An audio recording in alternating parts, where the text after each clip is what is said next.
Hello, everyone, and welcome to the ETRC Digital Racing Challenge. This round number 7 of the championship, where we are going to head to Le Mans.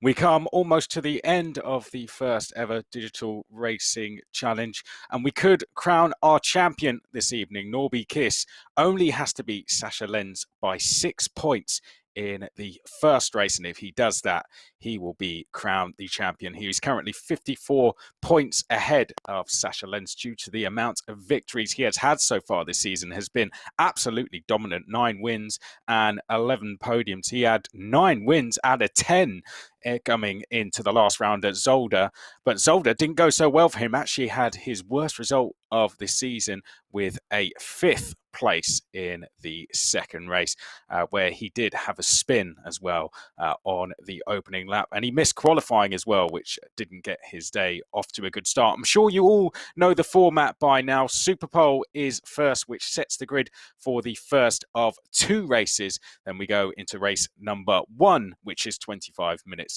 plus a lap. Of course, the clock starts rolling once we get underway for the formation lap. And then the top 8 at the end of race number 1 are reversed for the second race. And that is always where the action is. If you watch Zolder, you'll know exactly what I mean. A 5-way battle for the lead for most of the race. There was plenty of spins, drivers getting their elbows out as well.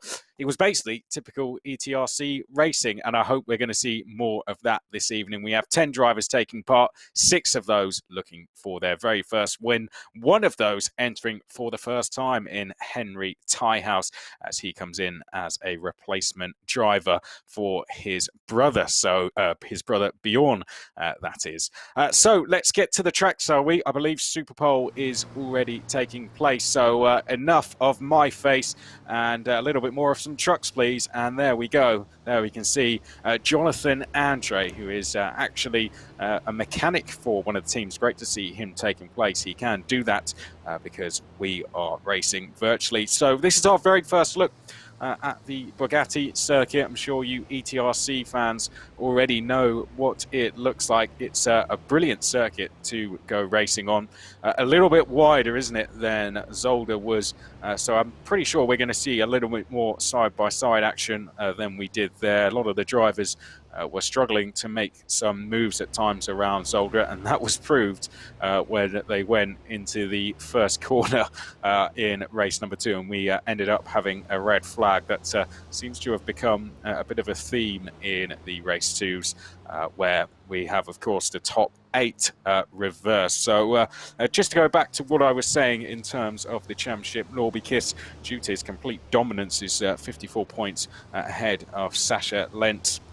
And, well, if he's 60 points ahead at the end of race number 1, then it is virtually impossible for Sasha Lenz to catch him in the championship. So if Kiss is to win the first race, which he tends to do, and Lenz finishes 3rd, then that is kind of the battle for the lead in the championship over. However, there is still plenty more racing to go. And here we go on board with the aforementioned Sasha Lenz. Let's try and stay on board, hopefully for a bit of a lap, so we can see exactly what the Bugatti circuit brings us. Through turn number 1, we go in towards turn number 2 through Dunlop Curve and into the Dunlop Chicane. This is going to be pretty interesting at the start of race number 2 when we go through there.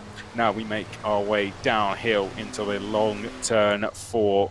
Yes, I'm sure we might see some of the trucks getting a bit tail happy through here throughout the day, albeit deliberate and forced as well, I'm sure. Now we make our way uphill and towards turn number 5 as we go into the left-hander. You can see the positions to the left hand of your screen. We've got Kiss leading by around a second at the moment from Andre. Lenz is currently 3rd. Teo Calve is in 4th place. Then we have Albacete in 5th. Koloch is in 6th. Jamie Anderson, who took his first win in the championship, became the 4th different winner, 2 different winners in the championship at the last round. Then we have Henry Tiehouse making his first appearance, and Lachko is in 9th place. Adam Lachko, that is the Czech driver. So into the first chicane. turns 7 and 8. You can see Sasha Lentz trying to chase down one of the drivers ahead. Sure, looks like that might be Jamie Anderson. Up towards turn number 9 we come now, and this is the twisty section that brings us to the start-finish straight once more. Through the right, stay tight through there now to open up turn number 10. Use all the runoff and a little bit more as displayed, and this is what it looks like going into the pit lane.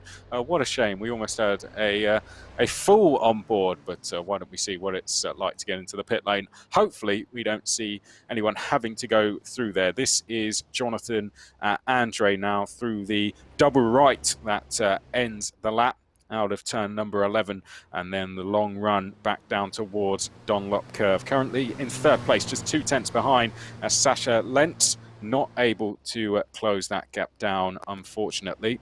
This is Teo Calve in the Freightliner, the distinct Freightliner.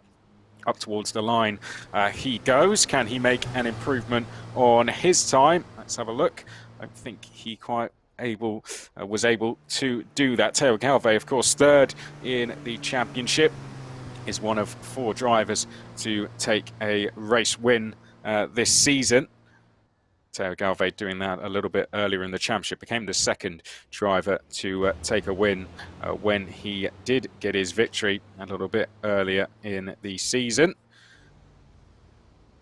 As we look now at Antonio Albacete, just 2 tenths away from Teo Calve. As you can see, we're almost at the checkered flag, and indeed the checkered flag is now going to wave. Can Norby Kiss, who didn't take part in qualifying last time due to fulfilling TV duties with Hungarian TV at the Hungaroring for the Grand Prix. But let's just say he's not at Silverstone today, so he is able to be with us. Norby Kiss looks like he's going to take yet another pole position, and the theme of him winning first races looks like it could continue here. Lentz is second, Andre third, Albacete will be fourth at best. Very close between Albacete and Teo Calve. And we have Alia Koloch, Jamie Anderson, Henry Tiehouse, and then at the back of the field is Adam Lachko. Jamie Anderson, race winner, comes into this round high in confidence and in good form. Drove very well to take that race win at Zolder, was under a lot of pressure for most of the race, had 4 of them queuing up behind him at one stage. But any time the guys behind decided to go head-to-head, he took advantage and pulled away. And there you can see Jamie Anderson currently 8th place as they come across the line. So let's have a look then. As you can see the positions on to the left of your screen. This is Norby Kiss. I think he's going to go for one more lap. Distinct red livery of Norby Kiss. Here he comes now. I think this is turn number 9. You can see taking all the curb. Now, we didn't quite get to see an on board from the end of the lap. So let's have a look at that now, shall we, as we come through the left at turn number 10. And no, he's going to show us through the pit lane as well. So there we go. We will get an on board there eventually, but it looks like it's yet another pole position for Norby Kiss. Sasha Lentz, second place. Jonathan Andre in third place, and then we have behind that Albacete, Calve, Koloch, Anderson, Tiehouse, and Lachko. So there we go. The trend continues for Norby Kiss as he takes yet another pole position. So that's going to set us the grid for race number 1, and at the end of race number 1, the positions of the top 8 will be reversed to give us what is always a very entertaining race number 2. It was a pretty good session, I have to say. I know we didn't get to see a lot of it, but that's the idea of Superpole. They are very quick sessions, and we did also, of course, get our first look at the Bugatti circuit, and well, very exciting to be at the Bugatti circuit. Essentially, the calendar for the ETRC Digital Racing Challenge kind of replicates what the ETRC, the FIA ETRC would usually do, and that championship is edging ever closer, isn't it? Of course, this Digital Racing Challenge will end in a couple of weeks' time at Jarama, and then then shortly after that, we'll get going for real. And I know when the ETRC does go to Le Mans, is it enjoyed by plenty of fans who really enjoy the guys going toe-to-toe around there. And we're going to do that virtually today. So let's have a look then at the drivers that are going to be taking part tonight. We saw a little bit of them, how the trucks look. So this is the first of the drivers. This isn't in qualifying order. This is in number order. So Antonio Albacete, the Spaniard in the number 2, driving the MAN, 5th in the championship at the moment, looking for his first podium finish. He's had a string of 4th places, 1 at Hungaroring, 1 at Misano, and 1 at Zolder. So I'm sure Antonio is going to be looking to improve on that as well. But in FIA ETRC on track, he's a 3-time champion, of course, in 2005, 2006, and in 2010. One thing Antonio Albacete is very consistent. He's displayed that so far this season, and he's done that in ETRC, in the FIA ETRC Championship as well. He's finished on the championship podium every year since 2005. So Antonio Albacete, can he get his first podium or even win here today? Okay, let's move on then from Antonio Albacete and have a look at the number 6 of Jonathan Andre. We'll go to him next. There you can see the distinct livery of Jonathan Andre. All the liveries are what the drivers would usually run. It's their official liveries for the season as well. Like a few drivers here today, he's going to be on home soil, so I'm sure he would love to add to his podium finishes or maybe go one better and take a win. He's 7th in the championship, 4 podiums so far this season, 2 of those being last time out. His best result being 2nd. He's had a couple of those, 1 at Nürburgring and then 1 at Zolder as well. So let's see if Jonathan Andre can maybe go one better here today and take his first win. Okay, next we're going to look at a new entry for this round in Henry Tiehaus. He is going to be driving the number 15. He is the brother of Bjorn Tiehaus, who are both cousins of Erwin Klein Nagelvort, who was, of course, racing at the first round. He has raced in the FIA ETRC on track before. He's done 2 races at Most over the years as a guest driver, but of course, he's showed what he can do on track a couple of times. Let's see what he can do virtually here today.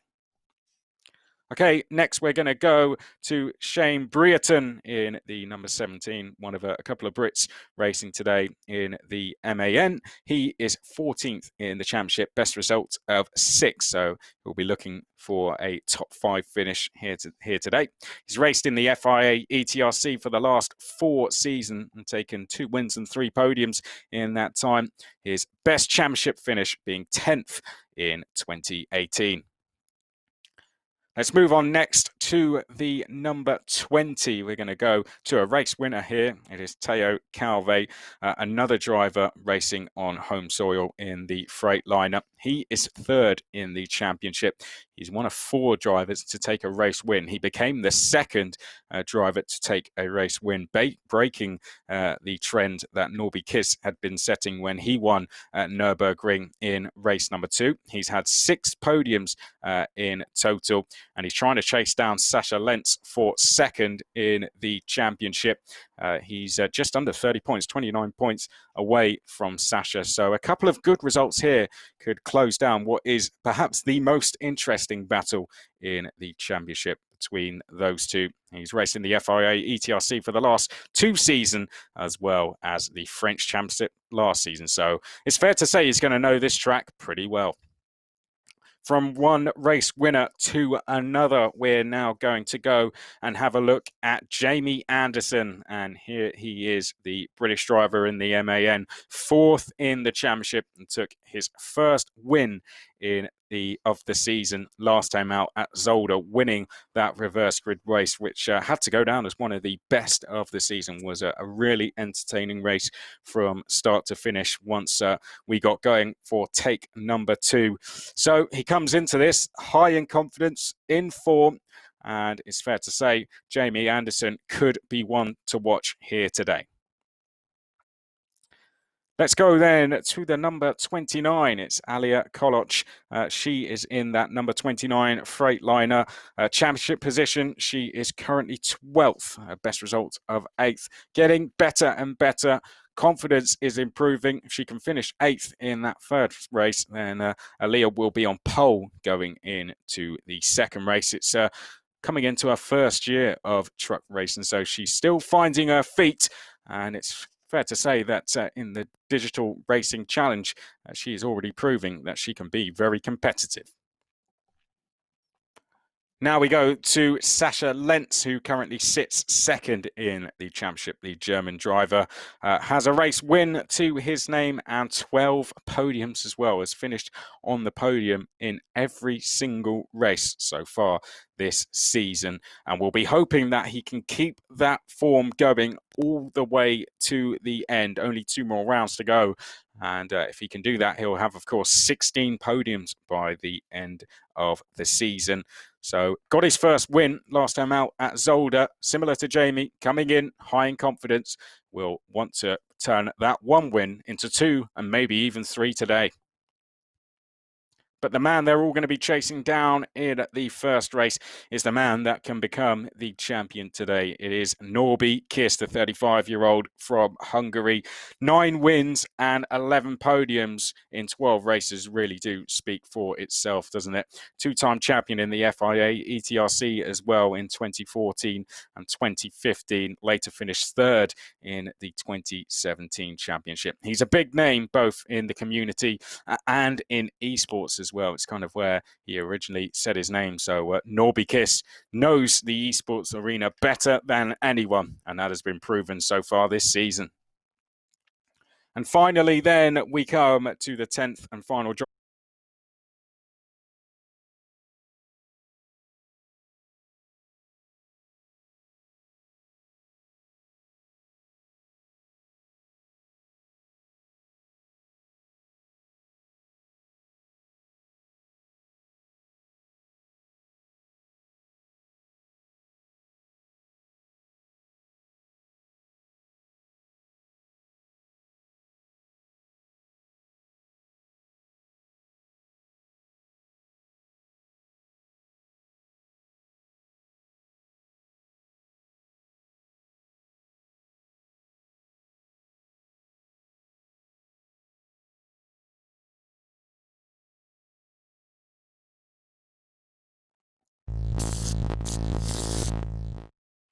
Well, that is a look at all the drivers. There may only be 10 of them, but you have to say, with all of them comes a very interesting story behind them. So it's going to be brilliant to see them going head-to-head around the Bugatti circuit. And let's talk a little bit more about the Bugatti circuit next. It's one we all love, of course. It's at the world-famous Le Mans, and it always provides fantastic racing. A lot of big championships go and race at the Bugatti circuit, including Le Mans Classics, as well as the MotoGP as well, which goes there every single year. But most importantly and most familiar is the FIA ETRC, which goes there all the time and has had some fantastic races over the years. But for those of you unfamiliar with the Bugatti circuit, I'm sure there's only a handful of you that are. Here's a little look at it.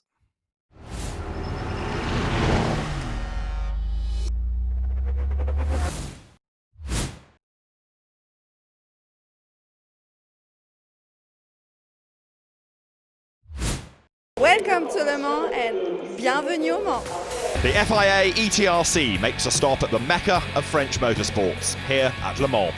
Since 1923, this is where, usually in mid-June, the traditional 24-hour race takes place, but that is on the 13.6-kilometre long Circuit de la Sarthe.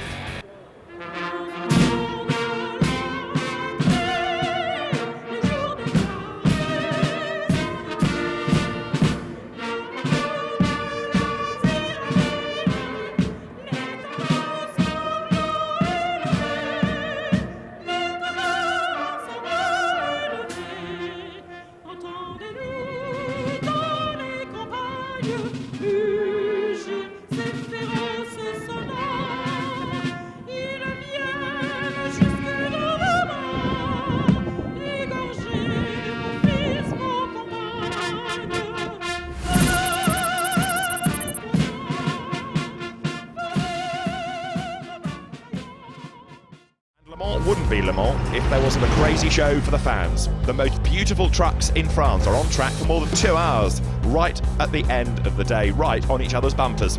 The best part is that no fan would want to miss this parade. The grandstands are even fuller than during the race of the ETRC and the French Truck Championship. This is a true spectacle.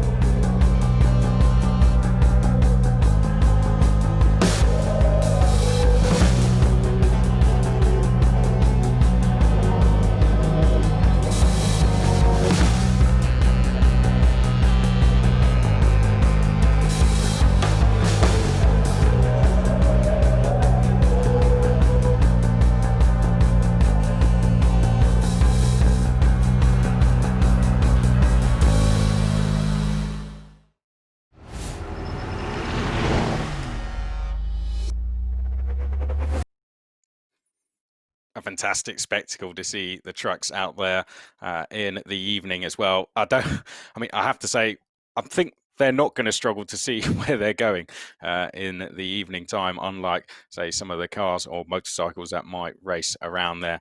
And real fantastic stuff. And I'm sure we're going to have packed grandstands in the near future for you guys to go and watch ETRC again. Of course, you would have heard as well the more familiar voice of David Addison. Fortunately, he can't be with us for the final 2 rounds. I think he's a little bit more of a busier man than I am, but he, of course, will return when the championship gets underway. But for the rest of the Digital Racing Challenge, I will do my best to fill his position for you.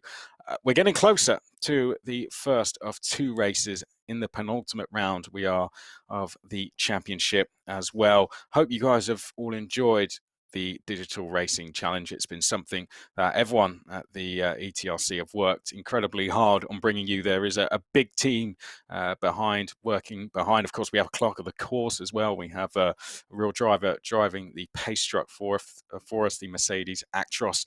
And there's been a lot of work put into this and a lot of effort from the drivers as well. They've done tons of testing to get together a competitive race, and as someone who's done quite a bit of esports commentary, it's already very impressive to see a big team working all over the world to bring this fantastic racing series to you. So 2 races to remind you that may be joining us for the first time. 2 races. The first race, the grid has already been set, and then we have the race 2 after that, funnily enough, where we have the top 8 on the grid reversed, and that is one that is always very, very interesting. These trucks are limited to speed as well, to 160 kilometers an hour. So that is why it is always very close racing, very fair racing as well. And having the officials means if there's any big incidents, they will be looked into. And as proven at Zolder as well, we may even bring out the red flag if the officials feel they have to, and do a complete reset of the grid. I'm hearing that we're almost ready to go. So I will stop speaking very shortly and we'll go over to the Ford F-Max lap to give you guys a complete look at the circuit before we set off on our formation lap. The clock will start ticking at that point, but then we'll have roughly, I'd say, 22 minutes left. And at the end of that, we will have a regulation extra lap to ensure we get off the full 25 minutes. But let's go now to the F-Max lap.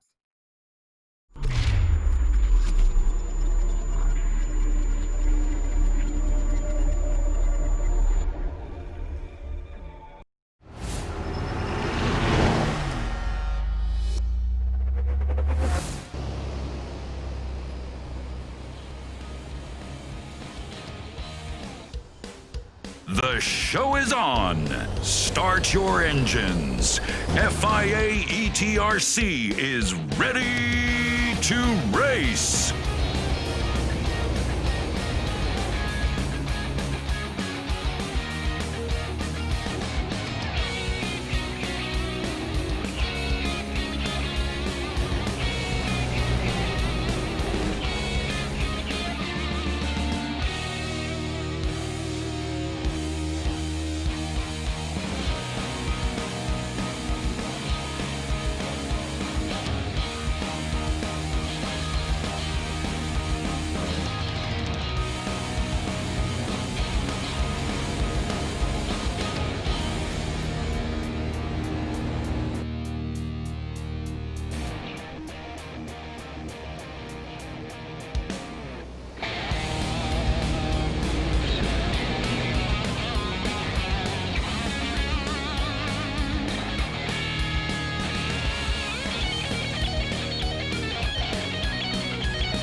Right, that the F-Max lap for you to remind you of the Bugatti circuit, or to show you if you're with us for the first time. But now, very shortly, we are going to go down and have a look at the grid as the trucks are beginning to line up for us. So here we go, round number 7 of the ETRC Digital Racing Challenge, the circuit, the Bugatti circuit.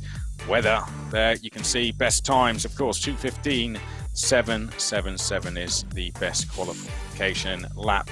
And we have our race director as well, Rolf Werner, who is going to be keeping a close eye on all the drivers for us. Of course, we do have penalties that can be rewarded. We can have drivers putting in protests as well after the race if they feel that they were hard done by. This is a reminder of the standings for you. So Norbert Kiss leading the way by 54 points over Sascha Lentz. If he beats Sascha Lentz by 6 points in race number 1, then he becomes the champion. I.e., if Kiss wins and Lentz finishes 3rd, then Kiss becomes the champion. Teo Calve is trying his best to close down Sascha Lentz. He is 29 points behind. You get 20 points for a race win, 15 for 2nd, 12 for 3rd place, 10 for 4th place. Top 10 score points, so they will all score points if they finish the race. So very quickly, if Sascha Lentz is to have a disaster in the first race and Teo Calve can have his 2nd win, and that gap can close down. So it's going to be very interesting to see. We've got, of course, the driver in Norby Kiss who become champion, and then we've got the battle for 2nd, as well as a very close battle for 4th as well between Anderson and Albacete. Here is the grid: Kiss and Lentz, row 1, Andre and Albacete, row 2, Calve and Brereton, row 3, Koloch and Anderson, row 4, Henry Tiehouse in his first race of the season on row number 5, with Adam Lachko, who will be hoping to come through the field.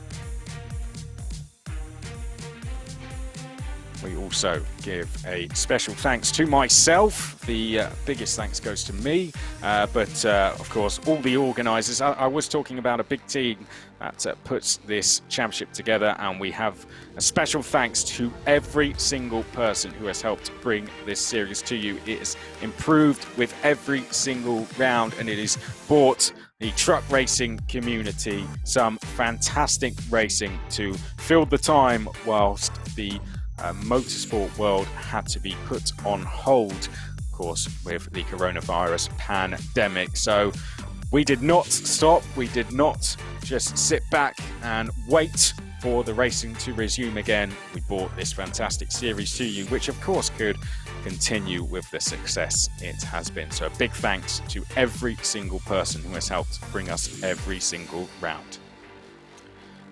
Okay, we're going to set off for the formation lap very shortly, and there you can see the Mercedes Actros is leading the drivers round Kiss and Lentz on that front row. Andre and Albacete, Calve, Brereton, Koloch, Anderson, Lachko and Tiehouse are on the back row. So the truck is going to lead us round. The clock has started ticking, but when that clock hits 0, we will have an extra lap added on then to bring us the full 25 minutes. Here is a look back from the pace truck. You can see Norby Kiss and Sascha Lentz. Norby Kiss to the right of screen, Lentz to the left of screen. It's going to be a good one, this. Can Norby Kiss become the champion in this first race? We will find out very shortly, and what's going to happen in that battle for 2nd.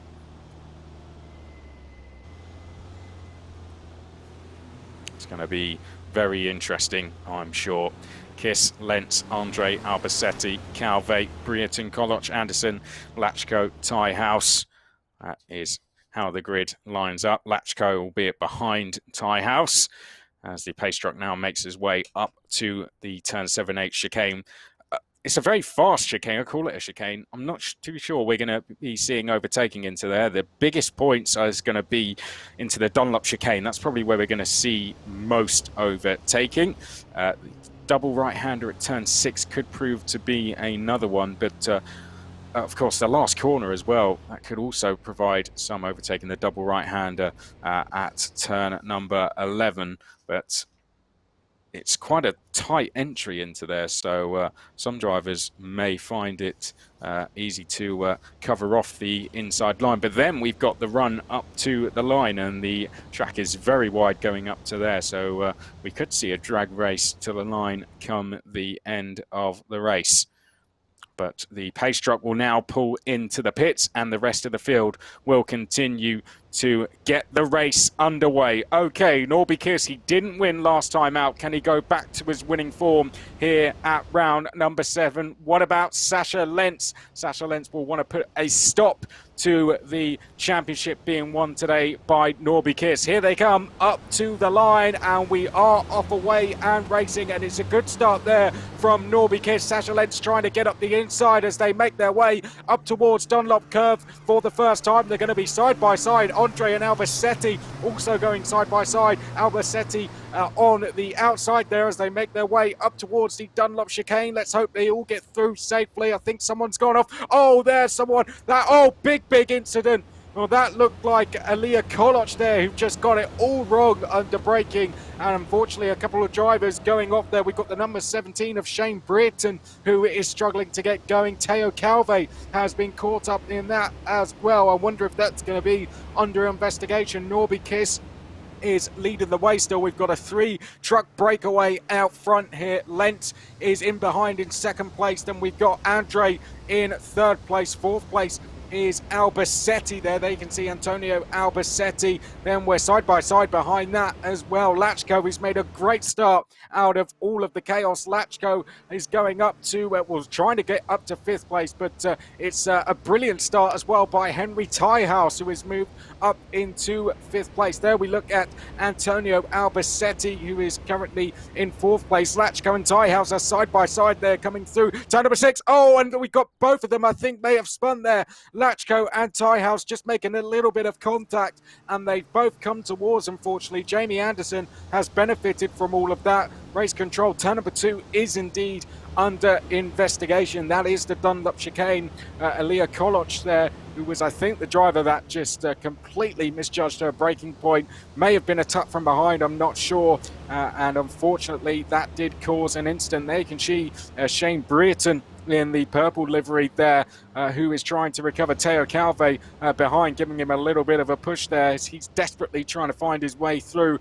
Either that or trying to work with Shane Brereton here. Koloch is then behind that, but it looks like Kiss has, oh, there you can see tap there from Teo Calve. He's got to be careful. Oh, a little bit of bumping and barging as they make their way up towards turn number 11 for the first time, and Brereton is going to fight back. There you can see getting a little bit tail happy. That's going to lose him a lot of speed, and Calve is going to retake that position around the outside. Koloch with the best seat in the house behind this, as they now make their way down towards Dunlop Curve for the second time after green flag. Norby Kiss, apologies, is leading the way, just over a second ahead of Lentz. Andre is then in third, but it's Calve here defending from Brereton, who's trying to get up the inside. More contact there, proper truck racing this, isn't it? And Koloch going across the inside of the Dunlop chicane, unfortunately, so has to be a little bit careful with doing that. I think Aliyah Koloch was anticipating that there was going to be an incident there, but didn't gain a place, so I think she'll be okay with that one as they now make their way down towards turn number 5. Got another message coming in from race control, and that is Brereton is under investigation. Well, that is no surprise after that last lap. There was all sorts going on between Brereton and Calve. Proper boxing match between those two there, and they've taken a break between rounds, and I think round 2 might start very, very shortly for us. Tiehouse is ahead of this. He is trying to chase down Lachko, who is currently in 6th. Anderson all on his own in 5th. Albacete is then in 4th place. Then we have Andre Lentz and Kiss, and now both drivers under investigation in Brereton and Calve, and that is the battle we are looking at. Calve leading Brereton in the purple machine in the background. So there you can see the 20 of Teo Calve, a race winner this season, I remind you. Sasha Lentz behind Kiss, but the gap, it's going up ever more. Lentz a race winner, as is Kiss as well. Antonio Albacete will be very pleased. He's in 4th place. He's trying to chase down here Andre. There you can see Lentz. Andre just behind. Jonathan Andre looking for his 5th podium this season. Albacete looking for his first. He's had 3 4th places so far this season. And if a little battle is to kick off ahead, then Albacete could take advantage and get his first win of the season. Track limits warning going out to Aliyah Koloch. No surprise after she had to cut across the chicane. Oh, and just as I was bigging up Albacete, he decides to run wide at turn number 4. Very easy to do that there. Downhill braking zone. Downhill braking zones always do provide drivers going wide in a race, no matter what they're driving or riding for that matter. Anderson behind in 5th. I'm sure feeling a little bit lonely back there. Don't forget the reverse grid race as well. The top 8 are reversed. So at the moment, Teo Calve would start pole position for the second race. More track limits warnings going out there for Ty House and Brereton. I think that was as well. Here is the battle for, I think this is 6th place. Yes, it is. So we're on board with Lachko. We're looking back at Henry Ty House, making his first appearance. Brother with Bjorn Ty House, who has raced this season, and cousin of Erwin Klein, Nagelvort, who raced at the first round. Oh, there you can see that's Henry Ty House getting a little bit sideways, coming out of turn number 8. Well recovered. I did say during Super Pole that there was going to be well, there we go. Henry Ty House once again getting a little bit sideways. Needs to settle down here. I think Ty House just feeling the pressure, looking behind race winner Teo Calve closing in, and I think the pressure getting to Henry Ty House a bit. It might say Bjorn, but I'm pretty sure Henry is actually the one driver that was entered for today. So Henry Ty House having Teo Calve close in. Now, if he's to lose a position, then that would mean that he would start from pole position in race number 2. And, well, what a coincidence that would be if he's to enter his first race and start from pole position. Needs to just settle down a little bit, though. The last lap just a little bit messy there, and it wouldn't be the worst idea to just let Teo Calve go through here. Latch onto the back of him. Always easy when you have someone to follow. Teo with more experience as well, and that would be a great marker just to keep your eye on, and maybe that could help Ty House get dragged up to the back of the likes of Lachko. Lachko some 7 seconds back from Jamie Anderson, who is about 5 seconds back from Albacete, and he is a couple of seconds himself back from Andre. Don't let this put you off, though. It's been a general theme of the ETRC Digital Racing Challenge. Finding that a handful to say in one go, aren't I? But it's been a theme in this championship that the first races are sometimes the drivers spread themselves out a bit. We'll come back to that because this is Calve trying to get up the inside of Ty House. Ty House feeling the need to run wide. Calve trying to get the switch back out of turn 8 to get the inside going in towards turn number 9, but thinks the better of it. Oh, sells the dummy there. Calve trying to get the inside, just caught the back of Ty House as they now make their way through turn 9 in towards turn number 10. Turn 11 provides a great overtaking opportunity. Calve saying to Ty House, get on with it. And Ty House will do his best to do that. He is the only driver in the Scania, as a nice wide line taken from Ty House there. Should give him a good run onto the start-finish straight. Calve trying to get the run on the exit, but in the end got a little bit sideways, as we have a warning to Ty House for track limits. We saw that. That was through turn 8, where he ran wide by through turn 7. and then had to cut across the inside of turn number 8. That is one thing about the Bugatti circuit, is there isn't really anywhere for any sort of grass runoffs or gravel traps. One of the gravel traps is coming up now. That is this downhill turn number 4 on the exit, but little mistakes are not punished around the Bugatti circuit, but with the help of our official today, they certainly will be.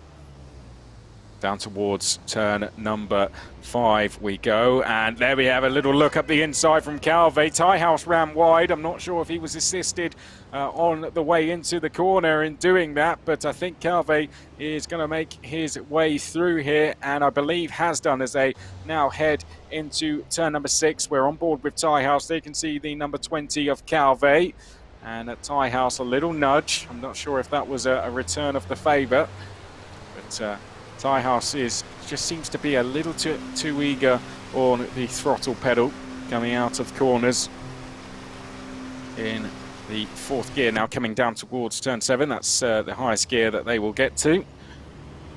Only use 4 gears of the available 16, and they are limited. They have limited to speed 160 kilometers an hour. Once they get to that point, they are not allowed to go any faster. So it's a great series for that reason. That's one of the brilliant things about the series, is I don't really know any other series where every single driver or rider, for that matter, has a maximum speed which they cannot go over. Physically, they cannot go over that maximum speed. So they will have, although they're in different machinery, of course we have the Scania, the MAN and the Freightliner, they all have the same maximum speed in this championship. This is Norby Kiss. Last round really was a disappointment for Norby Kiss. Missed qualifying due to fulfilling TV duties on Hungarian TV on the Hungarian GP. And Norby Kiss missed qualifying as he was rushing back from the Hungaroring, and had to start from the back of the field in race number 1. Got a podium in that race. And then the race number 2 saw him have a spin on the first lap. And Norby Kiss was then fighting through from the back of the field. And once he got up to 5th, which he did so at about half race distance, just couldn't find his way through from there. It was a really close racing at times between the top 5. Anderson was leading the way. And despite all that pressure, Anderson did not put a foot wrong. And it really was a fantastic scene to see Jamie Anderson become the 4th different winner and the 2nd different winner of the day. We look now at Jonathan Andre, 7th in the championship. As I said, a best result of 2nd, 4 podiums, so this would be his 5th. Has been racing since the 3rd round in the championship as Jonathan Andre, and is scoring half points.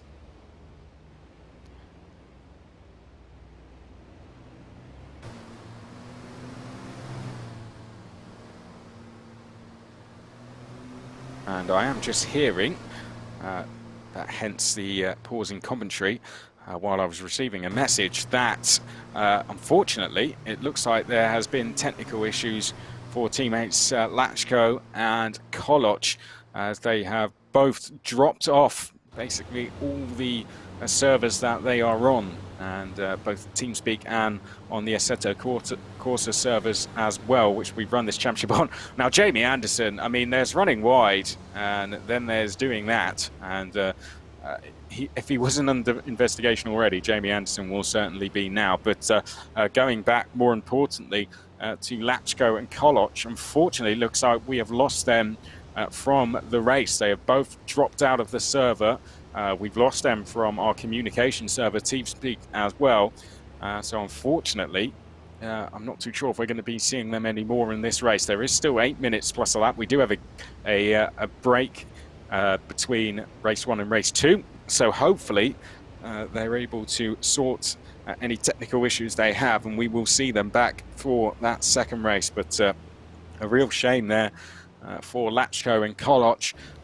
For those of you who haven't watched a lot of esports, that's essentially that's just usually treated as the same as having a mechanical issue. So you know, trucks can pick up mechanical issues, and sadly rigs and all the PCs that are used to power it can also pick up some issues as well. Now it's being shown that Lachko's back in the pit lane, and I'm going to assume that means he will be shortly rejoining the track, and indeed he is. So that's brilliant to see. Adam Lachko, problems have been sorted.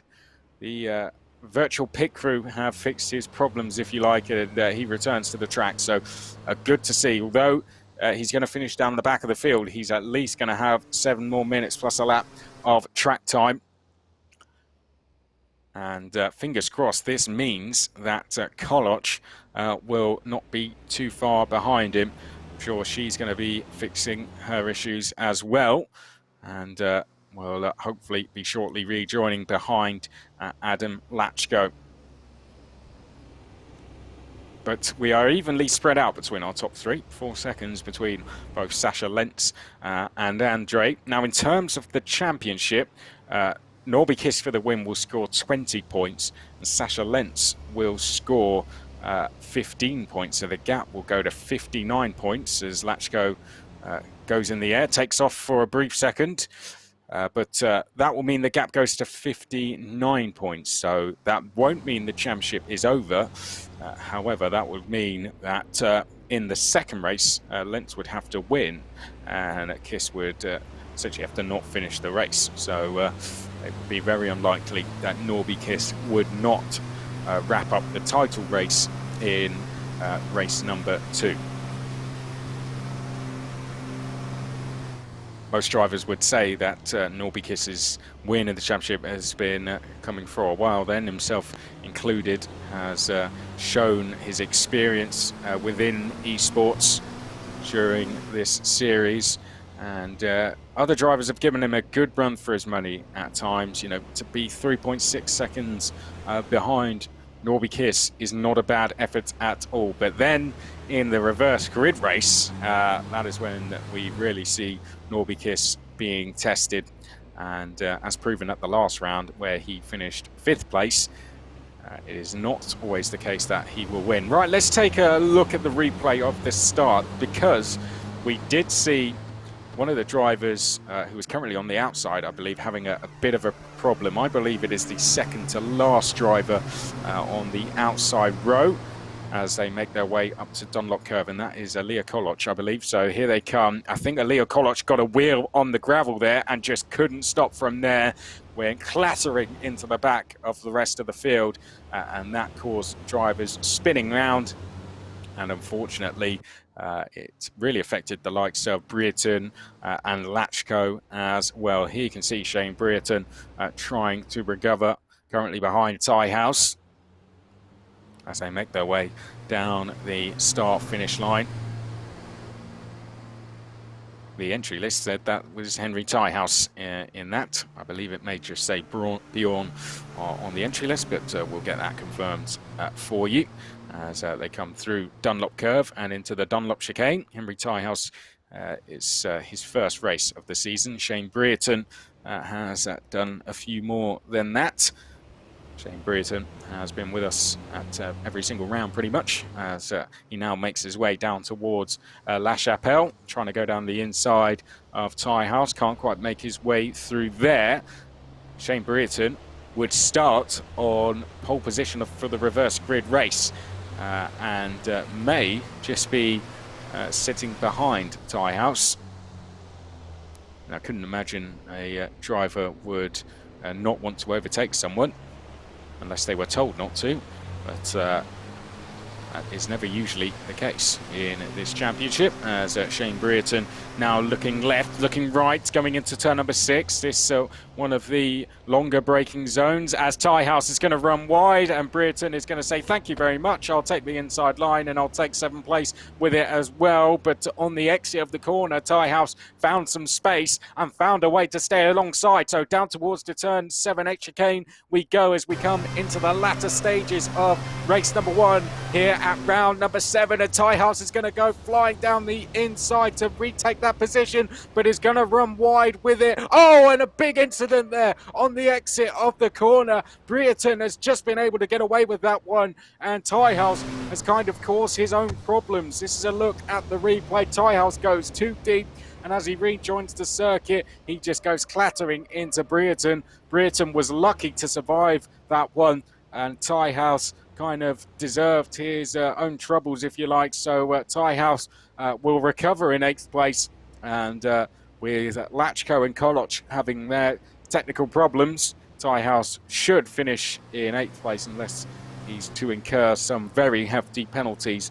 But I couldn't see that being the case. So Tyhouse is going to be on pole position for the reverse grid race. It will be confirmed in around 3-4 minutes time when we get to the end of the added on lap as they come through turn number 1.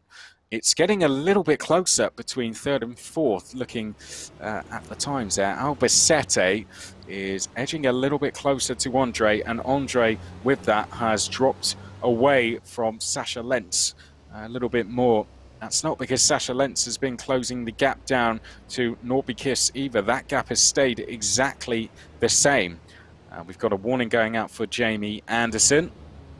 I wonder if that was for the Dunlop chicane where he appeared to just give up halfway through the corner and just went straight over the Dunlop chicane, and with it has been investigated now.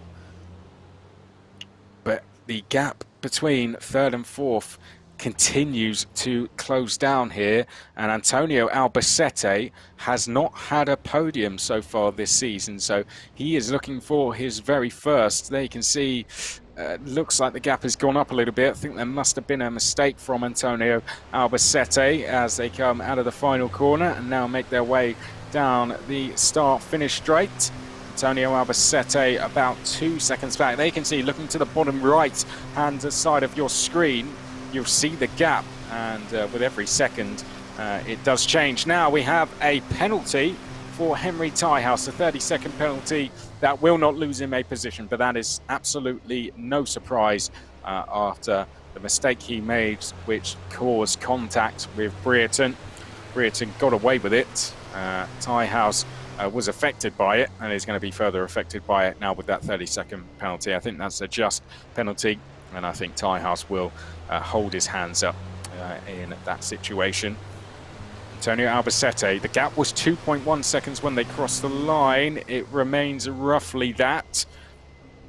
We've got to remember, when they're going into a corner and a braking zone, the gap will close down, and then when they exit the corner, it should go back to what it was, unless that driver's had a particularly good run through that corner. Antonio Albacete has had a good run through turn number 5. That's closed the gap down to 1.7 through the double apex turn 6.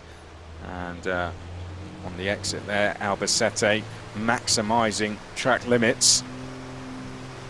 So they make the run down towards the chicane.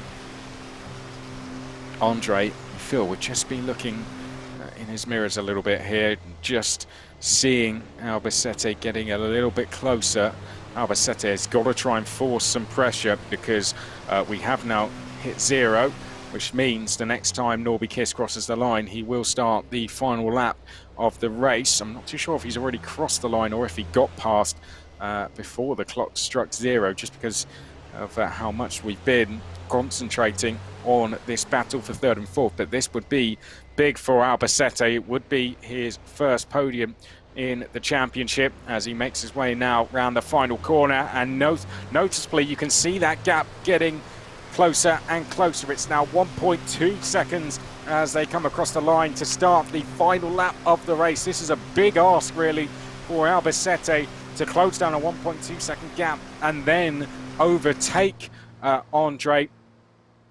But it's not impossible. Andre could make a mistake on this final lap. He could start feeling the pressure, and that could open the door or gift Albacete his first podium as they make their way now down towards turn number 4 for the final time. Is he going to be able to do it? With every corner, the chances get slimmer and slimmer, don't they? But out front, Norby Kiss is going to take what will be his 10th win in the championship and his 12th podium with it. It won't quite be the championship just yet, but he will be just a point away from doing that as they now head down towards turn number 6. This is the battle for 3rd and 4th. We are currently focusing on Albacete in the background here, trying to close down Andre, just out of shot there. You can see in the predominantly yellow-coloured livery. But I think Andre has done enough to hold on. He stayed cool under pressure.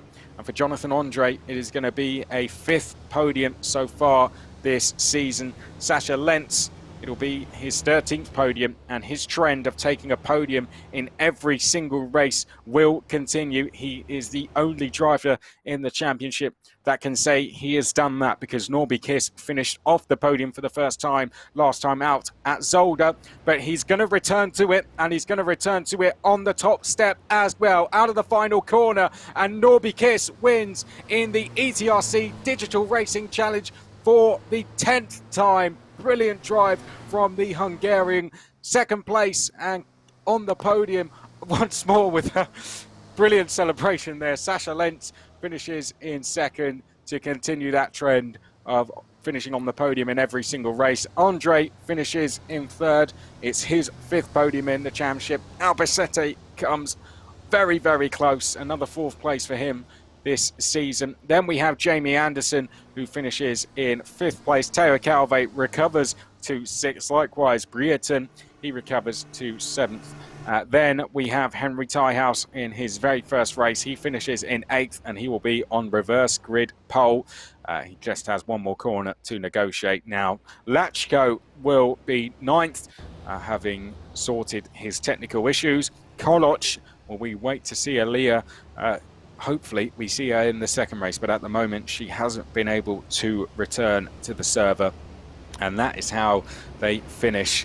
You can see Adam Lachko. Norby Kiss wins the race though. A brilliant drive from Norby Kiss, and there we have another look at him, and hopefully we're going to have a chat to him very soon as well. Brilliant drive from Norby Kiss. Sasha Lentz in 2nd. And Jonathan Andre finishes in 3rd place. Well, there's no one. Just looking at the waiting room, I don't see anyone in there just yet. That's because they're still driving. So once they get back into the pits, we may see them in there. Oh dear, where's David Addison when you need him?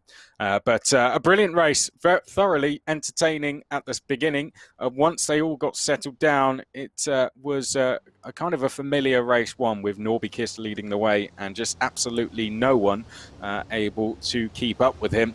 That's kind of been the story of the season. But race 2, I can tell you now, if you thought the start of the first race was entertaining, and wait until you see the start of the second one, because Norby Kiss is going to be starting from 8th, and he's going to have to try and make his way through. And on pole position will be Tyhouse, and I believe we are seeing there our race winner, Norby Kiss, who's just giving us a little bit of drifting and a smile as well. He's definitely happy with that one.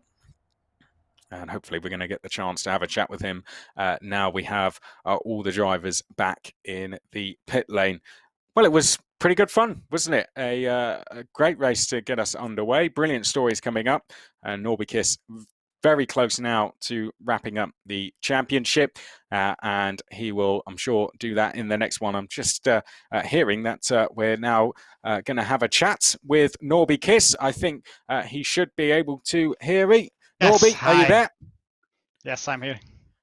Hello, how are you doing? A 10th win now this season, back on the podium once again, and very close to wrapping up the championship. Yeah, it was a good race. Thank you very much. I'm really happy to back, into winning, because the last race it Solder was not the best, but now it's we are making up for that.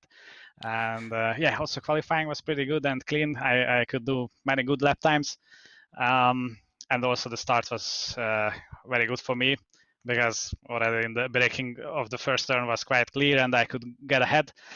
And then, I just try to go as good as possible, not to make any mistakes, open up a little bit of a gap to Sasha, and then, keep it in the second half of the race. So yeah, it was a good race. I really love Le Mans. It's really also in the real life, it's a really nice circuit, and it's really nice to be there. But also here in the simulator, it's, I think, one of the best. Well, hopefully we'll be chatting to you again at the end of the second race, but I'll go and let you prepare for that second race. Thank you very much for chatting to us, and I'm sure we'll chat to you again later on. Good luck for race 2. Thank you. Brilliant stuff to hear from Norby Kiss there. Hopefully we're going to get some of the other drivers in to have a chat with us, but that's our race winner from race number 1. Sasha Lentz, of course, was in second, and hopefully we'll hear from him very shortly. But thank you to Norby Kiss for coming along and having a chat to us. Always brilliant that we can both hear and see the drivers. Something again that has been added on coming in to what is round number 7 of the championship now. So as we said, the gap now between Norby Kiss and Sasha Lentz, that extends from 54 points to 59 points now, which means he is just 1 point away basically from wrapping up the championship. We're going to have race number 2 very, very shortly, though. We're going to have a break before we do that. But hopefully before we go into that break, we'll hear from 1 or 2 more drivers. Sasha Lentz, it would be good to hear from him. And I believe Sasha Lentz has just joined us now. So very shortly, hopefully, we'll be able to speak to him. But I'll see if he can hear me first. So Sasha Lentz, are you there? Yeah, I can hear you. Good. Well, that's a start, isn't it? But happy with that one? Yeah, it was a really nice race. I have no chance to Nobby. Nobby is really too fast, but for us it's very nice. I can learn. I hope we can drive to most to the reality races, and yeah, I'm very happy. Well, there's nothing wrong with being the best of the rest, is there? Tell us the challenges of driving the Bugatti circuit. What are the biggest challenges of this circuit? Yeah, the circuit's really nice. I like the circuit, but in the digital race it's not so easy to drive. But the circuits have a nice corners and good speed, and yeah, I like it. I wouldn't say turn 1. Dunlop chicane provided some dramas at the start of that race. Is that something that's playing on your mind going into race number 2, or are you confident you'll be able to get through without any problems? Yeah, I think when the guys give the respect, or I give the guys the respect, and when I become the respect back, then it's easy to turn this corner. But normally it's very, very small, the chicane, and with 2 trucks it's not too easy to drive. And I'm pretty sure you're able to wrap up second in the championship here, particularly with Teo Calve not having a particularly good run in that race. With Norby Kiss's experience in esports, would you be happy with second? Yeah, really happy. I can say it's the first season what I drive on a digital race, and I'm very happy.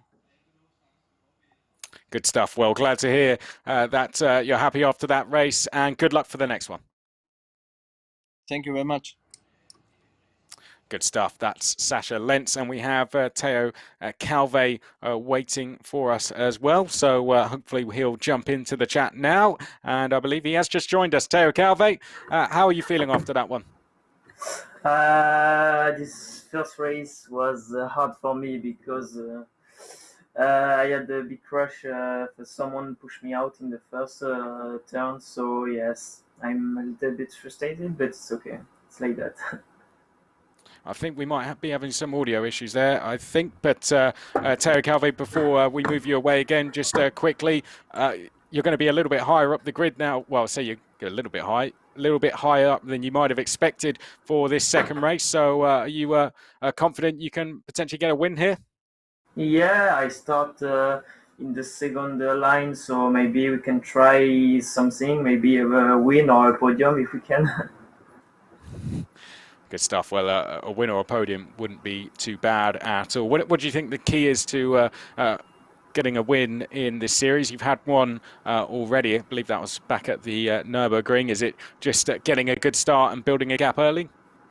Yeah, you have to be constant, I think, and then you have to pray for someone don't push you out. But yeah.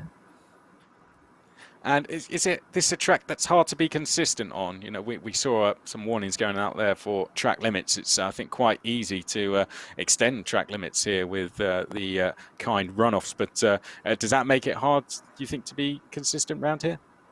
Yeah, but it's true. This track is a little bit hard to stay on the track because you are fast out of the track. But I think if you are good, if you are constant and like I said, you can be fast.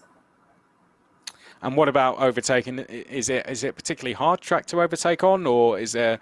Where do you think the overtaking can be done? Is it Dunlop chicane and the final corner maybe? Yeah, you can overtake on. You can push the other guys to the fault, but not by yourself. I don't know how to say, but yes, maybe it's a good track. It's a good track for overtake. That's great to hear. Well, we'll let you get yourself ready for race number 2, and hopefully we'll be speaking to you at the end of that as a race winner. Yep. Good stuff. Thank you to Theo Calvet. I believe that is, I'm not too sure if we're getting any more drivers in, but maybe one more, I'm not too sure. But if not, then we'll move on. I know Sasha Lentz, Norby Kiss, we've had a chat to. I'm not too sure if we've actually had a chat to Jonathan Andre. There you can see, of course, on screen is your virtual podium, and I think now we'll shortly be moving on. So good to hear from some of the drivers, and thanks to the drivers who come and have a chat with us. We're going to be hearing from more of them, of course, at the end of race number 2 as well. And that's going to be coming up very, very shortly, is the second race. For that, though, we will take a quick break, and I think we'll be doing that very shortly. But just to remind you of where we are now in the championship, Norby Kiss very close to rounding it up. But the battle for second is interesting as well now. If Sasha Lentz is 40 points ahead of Theo Calvet, or 41 points ahead, then essentially that battle is over, and second will be confirmed for Sasha Lentz. Third has already been confirmed for Theo Calvet. The top 3 are way clear from the rest of the field. They're over 70 points, I think it is, away now from the rest of the field. And those top 3 positions could be wrapped up in this next race. I'm going to do some maths and find out exactly what the situation for that is for you. And while I do that, and while we get ready for this race number 2, we're going to take a quick break.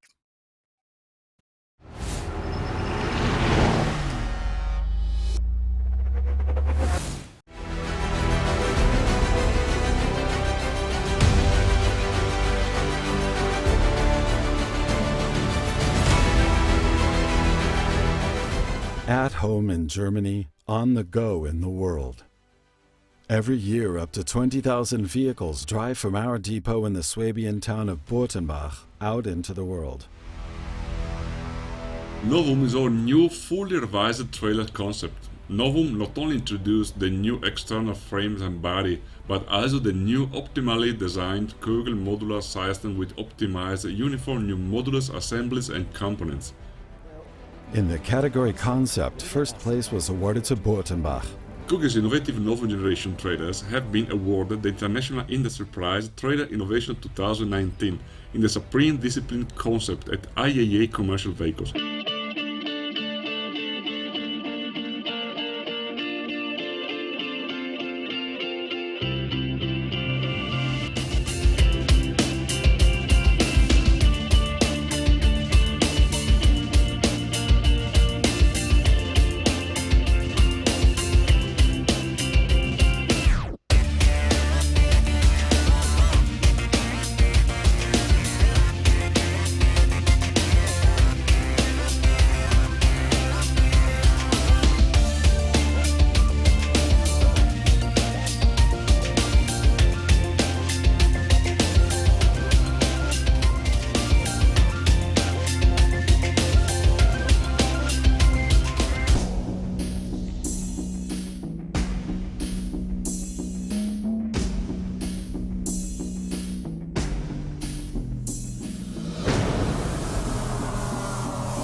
Our mission is to move your freight, thereby making our contribution to your profitability, so that your cargo arrives quickly, safely, and efficiently. Today, tomorrow, always.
At Goodyear, we understand the challenges of business. Your fleet is out on the road working hard, and you need tires you can rely on. Tires that are more innovative, more advanced, more versatile, and most importantly, better for business. Introducing the new K-Max and FuelMax Gen 2 range. K-Max Gen 2. Superb mileage, optimal fuel efficiency, and better all-weather capability. Excellent mileage levels, significantly improved traction throughout the tire life. And FuelMax Gen 2. Exceptional fuel efficiency, increased mileage, and better all-weather capability. Excellent fuel efficiency, significantly improved all-weather capability. Gen 2. More innovative, more advanced, better for business. Welcome to the next generation. The new K-Max and FuelMax Gen 2 range from Goodyear.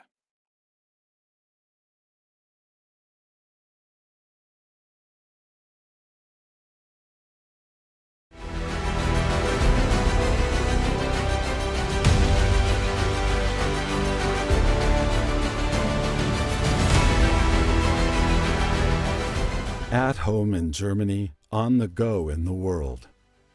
Every year, up to 20,000 vehicles drive from our depot in the Swabian town of Burtenbach out into the world. Novum is our new fully revised trailer concept. Novum not only introduced the new external frames and body, but also the new optimally designed Kugel modular system with optimized uniform new modulus assemblies and components. In the category concept, first place was awarded to Burtenbach. Kugel's innovative Novum generation trailers have been awarded the International Industry Prize Trailer Innovation 2019 in the Supreme Discipline concept at IAA Commercial Vehicles.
Welcome back to the ETRC Digital Racing Challenge, round number 7. If you have just joined us, you've joined us at a very good time indeed. We have the championship that can be decided today, and we also could crown our vice champion in the upcoming race as well, which is going to be a reverse grid. The top 8, the positions will be reversed, and we're racing around the Bugatti circuit on this penultimate round of the championship. For those of you who were both watching the first race and may have just joined us, let's remind you of the results. Here are the results from that race number 1. Well, Norby Kiss got back to his winning form in the first race after finishing 5th, at Zolder, which was his worst result of the season. His first time off the podium, he returns with his 10th win of the championship. Sascha Lentz has finished on the podium in every single race coming into this round, and he has once again continued that form, finishing 2nd in race number 1. Jonathan Andre got his 5th podium of the season with that 3rd place. Antonio Albacete came very close to taking his first podium with 4th. Teo Calve made a brilliant recovery after first lap dramas, and he finished in 5th. Shane Brereton finished in 6th and was another that had to recover. Leah Koloch was 7th. Jamie Anderson was 8th. Then we had Henry Tyhouse and Adam Lachko. Now, I believe that actually maybe the results, I'm not too sure if there had been some penalties, but that looks like that was actually the qualification results. So we start with qualification results, and there you can see actually that was Norby Kiss who qualified on pole. But this is race 1 results, and they're going to look fairly similar because there you can see we have the standings, what the standings of how the championship has been affected. So Norby Kiss, all he has to do in this race is finish and he will become champion. Then we have the battle between Sascha Lentz and Teo Calve. They are split by just 38 points.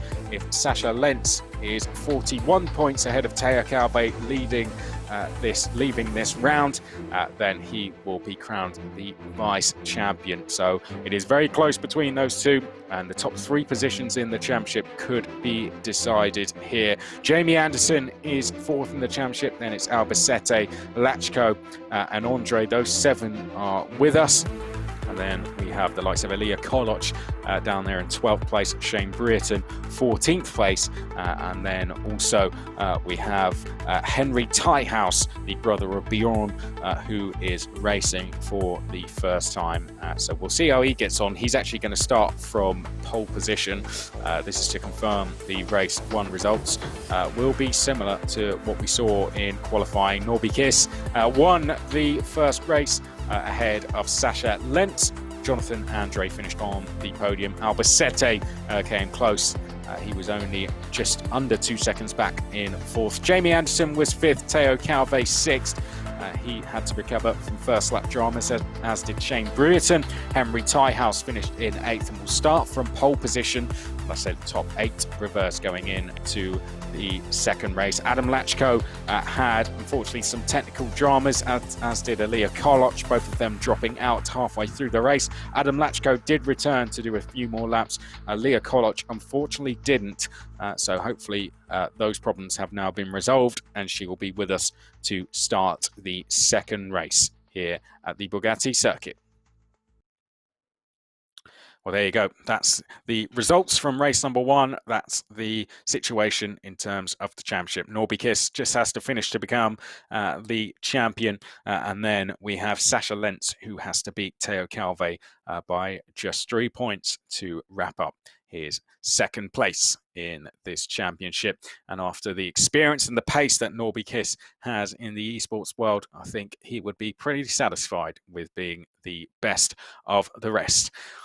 Now, we're going to head to, well, very shortly, shall I say, we're going to head to the FMAX lap, which gives us a look of the circuit. So if you have just joined us, you joined us at a very good time. If you're with us at Zolder, you'll know that the second races with the reverse grid are always very entertaining. We actually had a red flag at the start of race number 2 last time out in Zolder, and that's been something that has happened a few times so far this season. It definitely wasn't the first red flag and may not be the last either.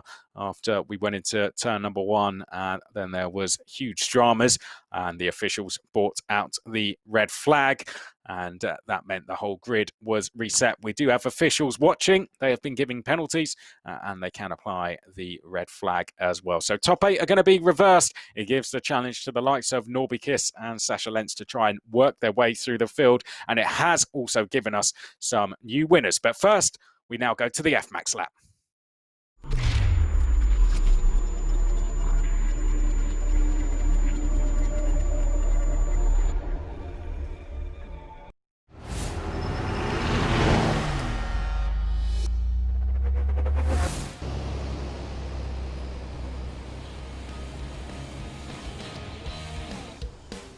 The show is on. Start your engines. FIA ETRC is ready to race.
Right, here we go. Round 7, race number 2. Champion could be crowned vice champion likewise. Let's have a look at the grid. There you can see at the head of the field the Mercedes Actros, which will lead us round for the pace lap. But on the front row and to the right hand side of your screen, that is Henry Tiehaus, who will start from pole position alongside 7th in race 1. So second on the grid for race 2, it is Shane Brereton. We'll be hoping for a cleaner start to the race at this time. You can see to the left-hand side of your screen, that is Jamie Anderson, who will start from 4th. Starting alongside, we have the likes of Teo Calve. Then we have the number 2 there of Antonio Albacete. The number 6 alongside that is Jonathan Andre. Behind that, the number 30 then of Sasha Lentz, who will start from 7th. And then after winning the first race, starting from 8th, will be Norby Kiss to the left-hand side. And then at the back of the field, we have both Adam Lachko and Elia Koloch after their technical issues in the first race. So that is the grid. Very shortly, the trucks will set off for the pace lap, the formation lap, sorry. The pace truck is at the head of the field, the Mercedes Actros. When that happens, the 25 minutes on the clock will start counting down. And then when the Mercedes pulls in at the end of the first lap, we will have our rolling start. And then once the clock hits 0 at the end of that, we will have the extra lap, which will be the last lap of the race.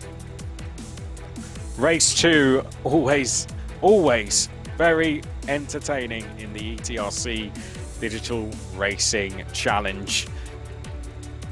10 drivers lining up on the grid, getting ready to go head-to-head around the Bugatti circuit. And we heard just before the break that this is a good track to overtake on. We've got the big braking zone into the Dunlop chicane, the Dunlop curve as we saw, it's very easy to put a wheel on the gravel going through there, which can cause a huge pile-up going into the Dunlop chicane. Turn number 4, downhill braking zone, La Chapelle, can see drivers running wide. At turn 5, we could see some drivers trying to stick a nose down the inside into there. Turn 6, we saw plenty of arging and marging through there. Then we have the very fast chicane at turn 7 and 8, where it could, well, you could, it's one of the several places where you could extend track limits and get penalised for it. And then we have the very twisty section through turn 9, 10, and then finally the double right-hander at turn 11, which I'm sure we're going to see some of the drivers tail happy through there, particularly on the last lap if we have our leader with a big gap and they want to do a little bit of drifting for us. But turn 11, braking zone into there as well, which could see a last corner, last lap lunge from someone come the end of the 24 minutes and 5 seconds plus the final lap. Well, Shane Brereton is on the front row there. Henry Tyhouse, well, he hasn't had a bit, well, his best result will be where he finished in race number 1, and that is 8th. This is only his first race in the championship. Alongside him, the driver we are on board with is Shane Brereton. His best, oh, do we already have, just as I was looking down there, it looks like, I think that's Jamie Anderson, and he has run wide. I think he did this at Zolder as well.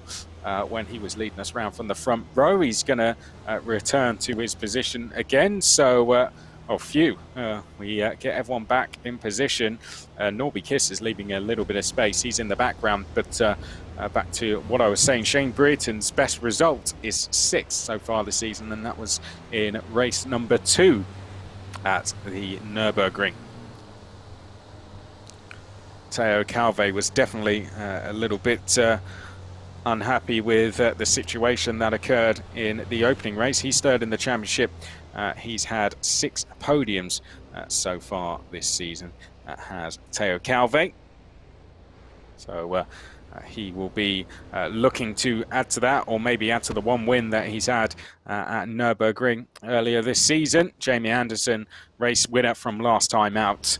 No doubt he will want to double that figure here, but the ones to watch are Norby Kiss and Sascha Lentz. Sascha Lentz and Teo Calvé, of course, they could confirm their positions of 2nd and 3rd. If Lentz finishes 3 points ahead of Calvé, then he will be vice champion. If Norby Kiss simply finishes the race, he will be crowned the champion. So lots of things to watch out for, but more than anything, a great race. The Mercedes Actros has pulled in, and Henry Tyhouse is going to lead us round the final corner, and we are going to get away and racing for round number 7, race number 2 in the ETRC Digital Racing Challenge, and away we go. And Henry Tyhouse, a very comfortable start there as they make their way down towards turn number 1. It looks like he may have caught out the likes of Brereton there. Calvé trying to get up the outside there of Brereton. Brereton, you can see in the purple truck on the inside of Calvé. Let's hope they all get through safely. Henry Tyhouse has left the door open on the inside into the Dunlop chicane, and there you can see the number 17 of Brereton has taken advantage and goes into the race lead. The number 20 of Calvé trying to get through as well, and he's going to be in 2nd now as they make their way down towards turn number 4. That looks like Anderson trying to get down the inside of Tyhouse. Tyhouse briefly up in the air a little bit there as they went through, came into the braking zone, sorry. Now on the exit, there you can see Brereton leading the way. Calvé in 2nd. Calvé looking to the inside. Brereton covering off any attempts of any moves as Tyhouse is going to run a little bit wide. His race going from bad to worse here. An absolute disastrous first lap for Tyhouse. Started on pole and he's now 9th place. After 5 corners in towards turn number 6 we go. Brereton having to defend here from Calvé. Anderson is 3rd. Andre is 4th. Albacete getting a little bit of a bump from behind, and he's going to lose 2 positions. Norby Kiss and Sascha Lentz are going to be side by side. I think it may have been Sascha Lentz providing the contact there to Albacete, and both have gone through, I think. So Kiss is up to 5th. Lentz is 6th. Albacete is now 7th as Anderson making a move on Brereton there. Still side by side are the likes of, oh, we've got someone running wide in the background. I think that may have been Lachko, who has run into some dramas, and he's gone off and wide, unfortunately, as they now make their way through turn number 9 and 10. We're looking at Sasha Lentz and Norby Kiss, the number 30 and the number 40, the top two in the championship. Haven't made very fast progress on this opening lap, and it's providing an opportunity here for race winner Teo Calve to get a little bit of a break out front. Jamie Anderson doing his best to stay with him. Now we go on board with Antonio Albacete, finished 4th in the first race, currently 7th place. Looking at the back of Norby Kiss as they start race number 2. They head up towards Dunlop Curve. Norby Kiss, is he going to try and have a look down the inside of Lentz, or is he going to be patient and wait behind Lentz and following through the pack? All our leaders all together. You can see 1, 2, 3, 4, 5, 6, 7 of them nose to tail as we are on this second lap now, heading down towards turn number 4. Haven't seen anyone under investigation just yet. No messages coming up on our screen, so that is a good sign so far that it's been not the chaos that we were expecting. Race 1 was actually a little bit more of a crazy start to the race. Henry Tiehouse kind of caused his own dramas. Oh no, but I spoke too soon there. That was Andre, I think, running into some wars. Brereton, I think Andre had made a mistake, run wide, and I just think Brereton had nowhere else to go but into the side of him. I'm sure we'll potentially see a replay, but Andre has dropped from 3rd now down to 7th place. Brereton inherits that 3rd. Oh, Lentz getting all sideways. Is he going to clatter into Kiss? No, he doesn't. Kiss just about gets away with it, but Sasha Lentz into the barriers now, rejoins the circuit again. Lap 1 is under investigation, so the stewards have clearly seen something that I didn't, and they want to investigate that first lap. But Sasha Lentz has now dropped down to 8th place, just got a little bit sideways coming out of turn number 6, and it resulted in him going into the barriers. But the race is far from over. Aliyah Koloch just ahead, runs a little bit wide going in towards turn number 9 as they now come through turn 10. Lentz will try and have a look around the outside and potentially try and dive down the inside into the final corner. There we go. Lentz trying to find a way through, but Aliyah Koloch good enough on the brakes to hold off that challenge for the time being, or was she? Lentz tries to find a little bit of room through the final corner, and it looks like Koloch has held on for now. Well, I can take a very quick breather. It's been a very frantic opening couple of laps, but we must get back to the action, because there you can see Norby Kiss is trying to pull a move here on Shane Brereton. It's going to be on the outside going into Dunlop chicane, and sensibly doesn't cut across the chicane, and takes the hit of having to slow down. In the background, Andre and Albacete look to be side by side. Oh, Brereton has made a big mistake there going into turn number 4, and Norby Kiss has gone through. I don't think that was Brereton pulling aside and letting him through, because that doesn't tend to happen, as I said in the first race. So Brereton, a mistake there, loses him 3rd, but he can now try and tuck in behind Norby Kiss. And well, just as I say that, Brereton getting a little bit sideways coming out of turn number 5, and he's just going to lose a little bit of that toe that he had on Norby Kiss through turn 6. You can see a tighter line through Brereton there. He's going to lose him time on the exit.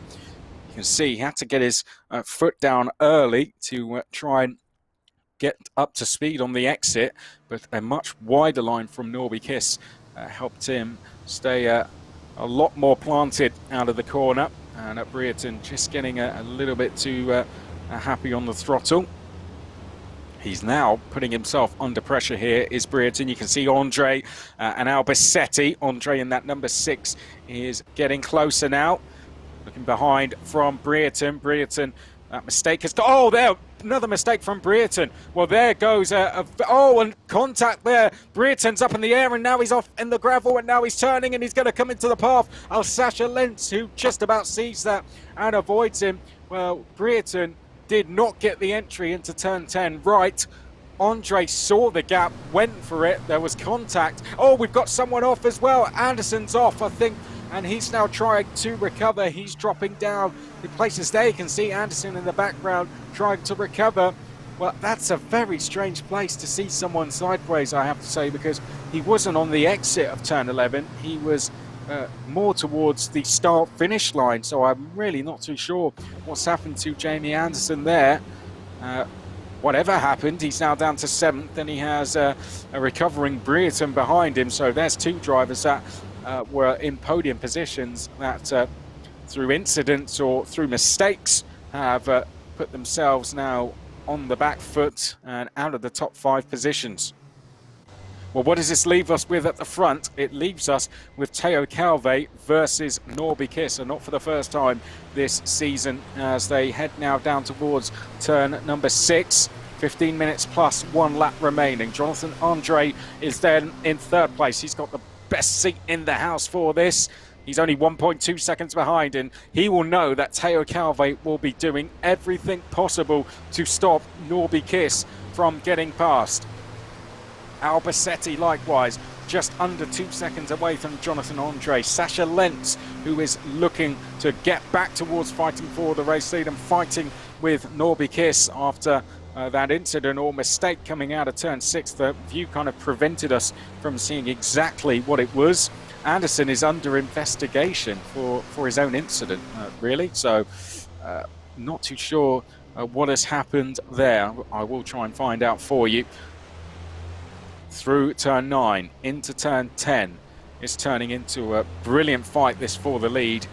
Jonathan Andre is just dropping back, and that's because this battle hasn't really kicked off just yet. But Teo Calve is going to have to defend heavily for 13.5 minutes plus an additional lap. Oh dear, you can see just putting a wheel on the gravel there on the exit of the final corner, and Norby Kiss is now just about going to find a truck's width on the inside heading down the start finish line, and Norby Kiss is going to be on the inside, but Calve will have the inside crucially going into Dunlop chicane, so should hold on to that race lead as long as he doesn't outbrake himself. Nice and early on the brakes. Oh, a little bit wide, and I think Norby Kiss could find the inside going into turn number 4, but Calve, I think, did that perfectly in terms of holding on to the race lead, but now almost running wide through turn number 4 here. I'm nervous for him, Teo Calve, but so far, so good. Just under 13 minutes plus a lap. Norby Kiss so far has not been able to get that move completed. 17 and 29, both under investigation, so that is Brereton and Koloch. Koloch having a good race, I have to say. I don't think I've spoken enough about Aaliyah Koloch. Has been picking off positions as other drivers have ran into the walls or made mistakes. She finds herself in 6th place here, so this is good stuff for Aaliyah Koloch in her coming into her first season of truck racing. Her best result this season is 8th, so she's on for her best finish of the championship so far. Down towards turn 7 and 8. Norby Kiss just behind Teo Calve, and Albacete, Andre, sorry, has halved the gap in just 1 lap. The gap was 2 seconds. He's more than half that now. Oh, contact there. Norby Kiss going into the back of Teo Calve, and here is Jonathan Andre just behind. That corner is where he inherited that 3rd position when who was it again? It was Anderson, wasn't it? Brereton, sorry, I can't remember. But one of the 2 made a mistake, and that was when Andre made his move. But out of the final corner we go.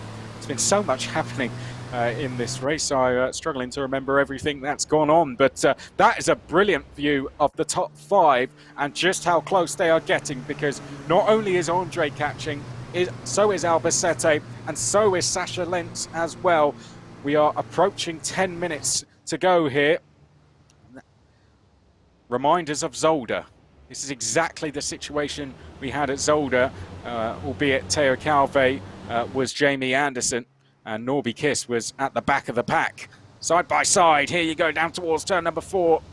Proper racing this, as the pair just running a little bit wide, and that could see Andre inherit a position. He doesn't quite do it. In the background, Albacete must have made a mistake somewhere, because Lentz is now right on his tail as they head down towards turn number 5. Through the left-hander we go, Who's going to make a move first in this pack? Is it going to be Kiss? Is it going to be Andre? Or is it going to be Sasha Lentz? Down towards turn number 6 now, and there is Jonathan Andre. He's going to try and sell the dummy, is he? Or Norby Kiss? Not quite able to find a way through. Albacete sitting in the middle of the road in the background to cover off Sasha Lentz, but he hasn't quite done enough. Sasha Lentz almost able to find a gap on the inside. I feel this is a good time to go on board with Sasha Lentz. We've got a good view of everything going on ahead of us, unless Albacete comes right in front of us, which he does. But just ahead, you can see Norby Kiss still behind Calve, Andre still behind Kiss, and ahead of us, Albacete still holding on to that 4th place. Under investigation, Anderson and Koloch. Not too sure if they've had an incident, but they are 6th and 7th places, and Anderson is now ahead of Koloch. So I think that explains what is going on there. Into the final corner we go, and Teo Calve just doing enough to prevent Norby Kiss from deciding to go down the inside. Down the start finish straight one more time. Teo Calve just putting into the middle of the road there to try and break the toe. As now we go through Dunlop curve once more. In the background, Andre just behind in 3rd. Still Albacete is 4th and Lentz 5th. Their little battle is keeping them around 1 or 2 seconds back, 1.5 seconds to be exact, as we go through Dunlop chicane. Now make our way down to La Chapelle. Norby Kiss seems to be being just a tad more patient here. Did he run a little bit wide there? Andre certainly gave him a little bit of a tap going through turn 4. And that's actually slowed down Andre. You can see on the exit he was struggling for speed there, and you can just see the gap between he and Kiss extending. With that, the gap between he and Albacete is decreasing. Speaking of Albacete, he has a warning for track limits. So does Sasha Lentz. Those two have got to be careful. That may have been in their fight with each other that they both may have found a little bit too much of some runoff areas. Down to the chicane, once more we go. Teo Calve still leads the way here at round number 7 in race number 2, the reverse grid race, but it's all the familiar faces at the front of the field. Race winners in Calve, Kiss, as well as Sasha Lentz as well, who won at Zolder last time out. Albacete looks to have just got the chicane a little bit wrong. Lentz not quite able to find a way through though. We still look at our winners, or has he? Lentz has gone down the inside there of Albacete and may just be going into 4th place. I'm not too sure if he's been able to do it, but he certainly gave it a good go. Wasn't quite able to get through though. We're looking at our leaders in Calve, Kiss and Andre. 7 minutes plus 1 lap now remaining as they head up to the start-finish line. Andre yet to make his impact on this battle. I wonder if he's just waiting for something to happen, or is it a case of he's just not been able to find a gap yet? Maybe a little bit of both. Through Dunlop curve, and Norby Kiss, when he sees an opportunity, you know he's going to take it with both hands, and if he gets into that race lead, then Calve or Andre, whoever sits in second at that time, is going to have to strike back instantly. It's fair to say Norby Kiss looks like this will be him wrapping up the championship. But in terms of the bout for second, we'll come back to that, because there is Andre trying his move down the inside of Norby Kiss. There's a little bit of contact and Kiss getting a little bit sideways. Andre now just falls back a little bit, almost a repeat of what we saw last time around. But in that battle for second, the gap between Kiss and Lentz is going to between Lentz and Calve, sorry, is going to come down. It's currently 38 points. So if they finish where they are, Calve, of course, he'll score 20 points, and Lentz, I believe, will score 8. So it will close by 12 points, meaning it will be 26 going into the final round. So it will be all to play for. But there is still time. There is just under 6 minutes and a lap for Lentz to get some more points on the board. Every time we come to this chicane, I think Kiss is going to try and move, but it just seems to be a routine he's taken to just pull out the toe briefly. I think it's just to see where he is almost, as Kiss once again, there you can see he's just trying to fill the mirrors of Calvé. Just wants Calvé to be seeing that big red machine of Kiss in the back of his mirrors. It's mind games being played by Kiss here. He's just trying to force Calvé into a mistake. But so far, got to say, very, very impressed with Théo Calvé. He has stayed very calm under the constant pressure that has been put on by the championship leader and soon to become the official champion of the ETRC Digital Racing Challenge. Andre in the background, Jonathan Andre, he's had 5 podiums, could become 6 if he finishes where he is. For Kiss, it would be a 13th podium in the championship. As for our leader, Théo Calvé, well, for him, it would be, of course, yet another podium. We'll come back to that, though, as that looked like a potential move being made there by Kiss for Théo Calvé. It will be his 7th podium so far this season. A great recovery, be his 2nd win as well, after winning at the Nürburgring a little bit earlier this season. But what a way this would be to come back after the dramas in the first race that saw him finish lower than he usually would. Put him a little bit higher up the grid, though, and Théo Calvé is going to take advantage of that potentially with a race win. But let's not speak too soon, because there is still plenty of time remaining in this race. Just under 4 minutes plus a lap. But with every lap, as that clock ticks down, and with that, Calvé's nerves are going to increase every single time he crosses the start-finish line. And there, another example, Kiss filling those mirrors before getting back to take the racing line. Now, Albacete and Lentz, they've been a little bit quiet with each other over the last few laps.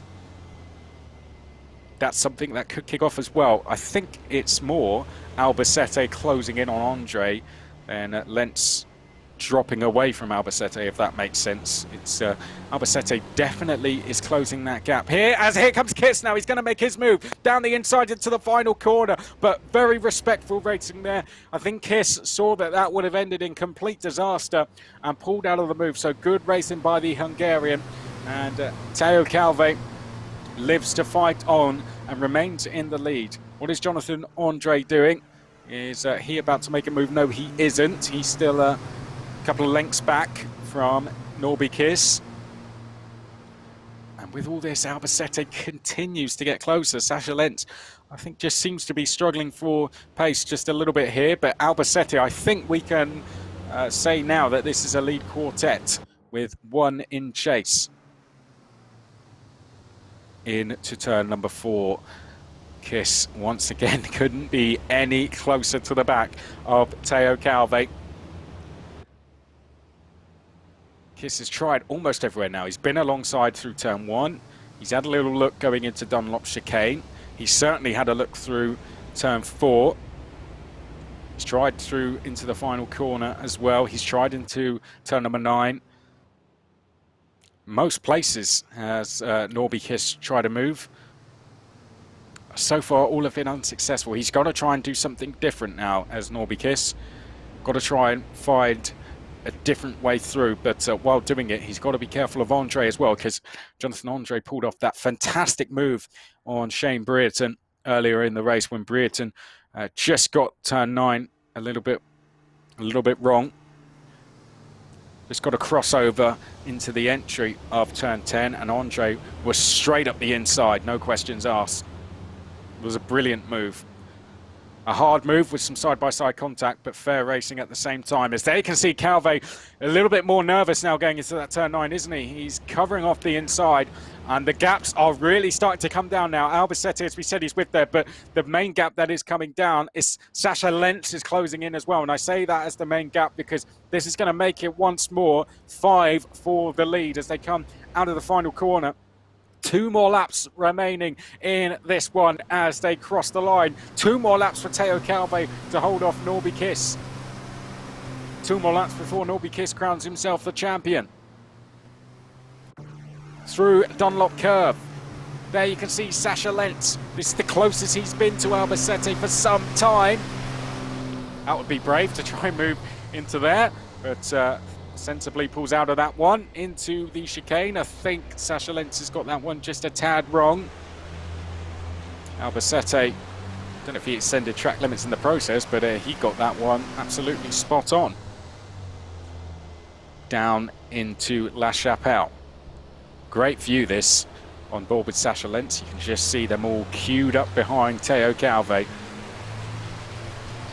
That's nothing against Teo Calvé. I think if you were with us at the very start of the program, when we had a look around the circuit, one thing we can say is this is a fast circuit. Fast corners, lots of straights. It's a wide circuit in places as well. First half is particularly fast. The second part, the last sector, is where it gets very tight and twisty. But I thought I saw Norby Kiss trying to move down the inside there.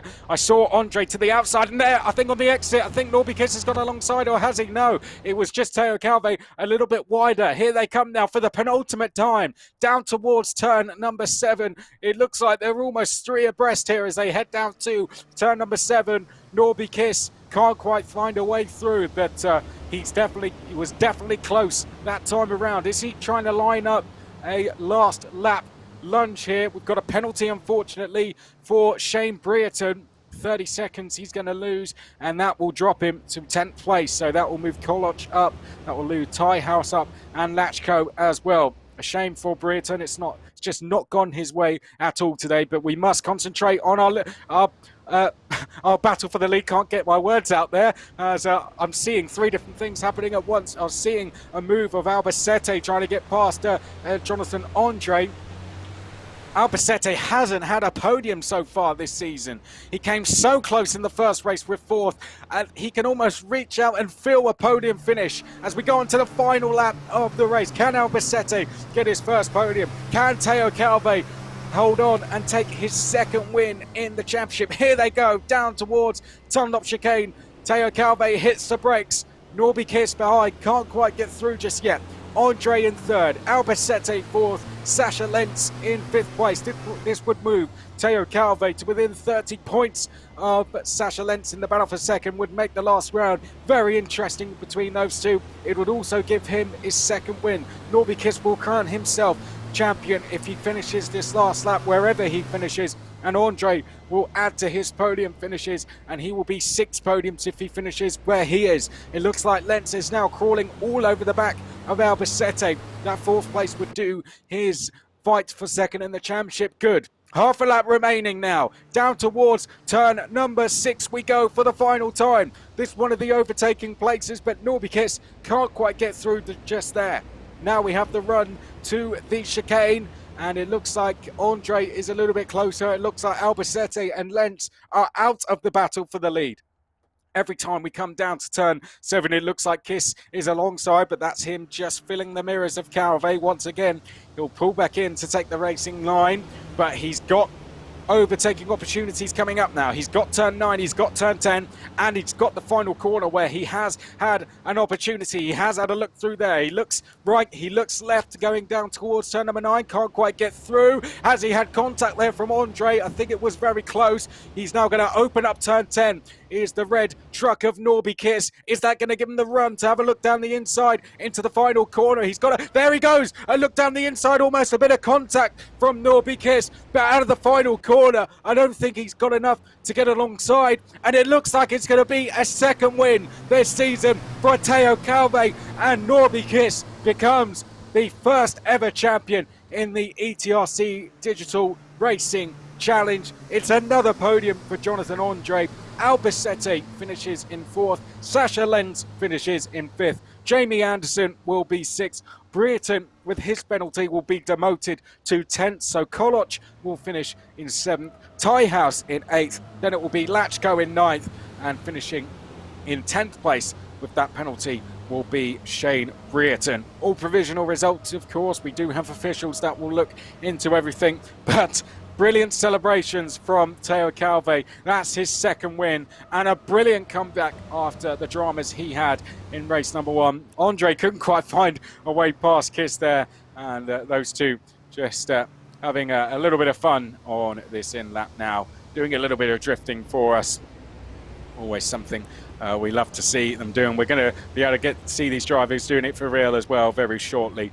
But between now and then, we do have one more round. We do have the finale of the championship, and that will be from Jarama in 2 weeks' time. But the big stories: Teo Calvé wins race 2, his second win of the season. Norby Kiss is your champion, and Andre rounds out the podium. As for the battle for second in the championship, there was 38 points between Calvé and Lentz. Lentz, the one in second, Calvé third. But after that result, Calvé, he'll score 20 points. Lentz will score 8 points, I believe. And yes, that is correct. So the gap closes by 12 points. It closes to 26. And that means that there is a very good chance that Teo Calvé can catch and pass Sascha Lentz in the championship at that final round. But fantastic racing. I think the Bugatti circuit has treated us to some brilliant racing.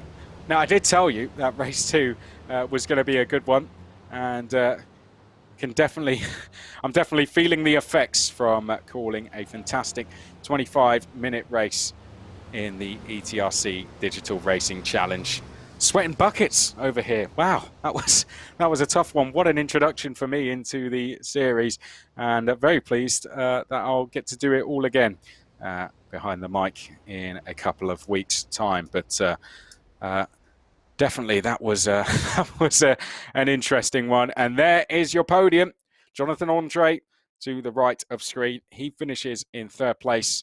That shot doesn't show us what he looks like, though, but from the neck down there, you can see Jonathan Andre.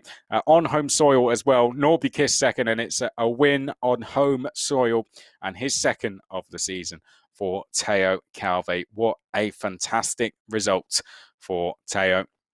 We did speak to him before the second race, and he did sound that he was desperate to take the race win. But it is the championship sealed for Norby Kiss, and I think he's ready, almost ready to have a chat to us. So we bring in Norby Kiss. Norby, that is the championship now wrapped up for you, and a brilliant race to do it as well, with a fantastic race day. He couldn't quite get past Teo, but it looked like it was a very enjoyable one.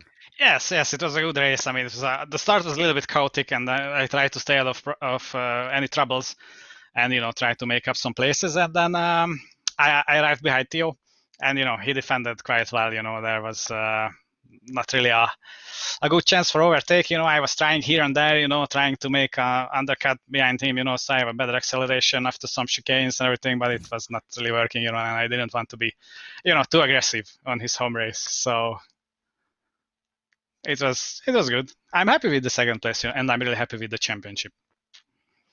Yeah, that's the championship wrapped up. It must feel great. This was something I think none of us expected we would be doing this year, but it's been a fantastic job by all the organisers to get it put together so quickly. And I think you guys have provided us with some brilliant racing, but in such a new aspect and a new challenge for everyone. How have you found it? It must have been good fun. Yeah, I really enjoyed it. I already was really happy when I first heard the idea that the European Track Racing Championship and the ETRA wants to do this. So, I was really happy, especially that I'm coming from sim racing. I was already sim racing when I was in high school 20 years ago or 15 years ago. And now, to do this officially with the ETRC, it's really good. And I really enjoyed the races so far. Is there anyone you'd like to thank? Yeah, sure.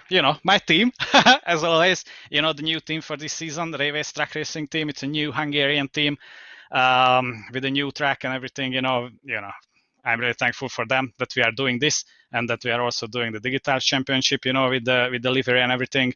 And I'm really looking forward for the start of the real race series this year, the real European Championship. And yeah, hope to be on the circuit in the Czech Republic and then at the end of August. Good stuff. Well, thanks very much, and we look forward to seeing you again. We have one more round, of course, and we look forward to seeing you in a couple of weeks' time. Thank you. Thank you to Norby Kiss. From him now, we'll go and speak to our race winner. Won it on home soil, his second win of the season. It's Teo Calvé. How are you feeling? Yeah, now I feel good. Yeah, I can imagine, of course, going into the race, it was a bit frustrated, but how hard was that? I mean, it looked relentless, the pressure you had from behind. How did you stay calm? Yeah, I had a big pressure from Norby. I had to defend my position, but I did it, and yeah, it's good. It's good for me and for the team.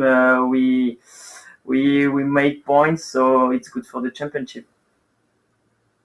Brilliant stuff. And the battle for second is getting even closer now. You're really starting to close that gap on Sasha. You think going into the final round that it may be close enough for you to get that second place? Yeah, maybe we can. We have to be second in this championship. But first, Norby is too far. It's impossible to beat him. But yes, maybe we can finish second. And if you were going to take another win in this series, I guess there was no better place than Le Mans. Yeah, it's good for me to win in Le Mans because it's a French French track. So yeah, I'm happy. It's super cool to win here. And to get a win before that last round, it couldn't be a better time, could it? You must be now high in confidence and you're in good form going into that final round. Yeah, true. I'm confident for the last run. So we'll see in 2 weeks. Good stuff. Congratulations, Theo, from all of us. And we look forward to seeing you in 2 weeks. Thank you very much. Good stuff. Well, we'll leave Theo Calvet now, and we will speak to Antonio Albacete. Antonio, how are you feeling after that one? Well, it's not bad. I mean, it was a good race. You know, I think it was the first race I have nearly no big problems. So, well, nearly problems. So I have, I catch the three in front, and I was able to keep Sacha behind, you know, because he was pushing quite hard. But I tried once at the end of the race with Jonathan, but yeah, it was not enough. I was nearly in front of him, but he was the interior for the last corner, and yeah, he come back to third position. So it was a shame because I would like to have a podium here in this sim racing. So I hope that I can do it in the next race in Jarama. I think that's 5 times you've finished 4th place now, so it's kind of becoming your favourite position, isn't it? Well, my favorite is first, but anyway, yeah, no, it's not bad. I mean, it's quite difficult, you know, and yeah, I mean, for me, it's quite good, you know, to be able to keep the pace with Norby, with Jonathan, with Theo, with Sacha is fantastic, you know. I mean, it's quite good for me to be there and to fight. I mean, this race I enjoyed, you know. I was enjoying the race. We certainly did. It was thoroughly entertaining, and I do hear that you've put in a lot of testing into this round. How much testing have you done? Well, actually, for this one, not so much, but yeah, I'm doing some testing during the week, you know, because as I tell you, for me it's really difficult. But no, I'm thinking now I'm getting better and better, and was what I said, you know, I hope to be a little bit better in Jarama and try to have a podium there in Jarama for the last race. Well, the improvements keep coming every single round, and I think it would be great. I'm sure everyone watching would love to see you get on that podium. So do even more, get testing and get practicing for Jarama. We all want to see you get on the podium there. Well done. Okay, thank you very much. Thank you. Thanks to Antonio, and I believe that is everyone, all the drivers there. There you can see the 3 drivers that were on the podium in what is one of the races of the season. That was absolutely fantastic, but those race 2s always seem to be. And there will be one more race 2, of course. We do have the final round of the championship coming up from Jarama in 2 weeks' time, where we will have that brilliant fight for second in the championship, continuing just 26 points now between Sasha Lentz in second and Theo Calvet in third. And Theo Calvet going into that final round in big form. We also have the likes, of course, of Antonio Albacete trying to chase down his first podium.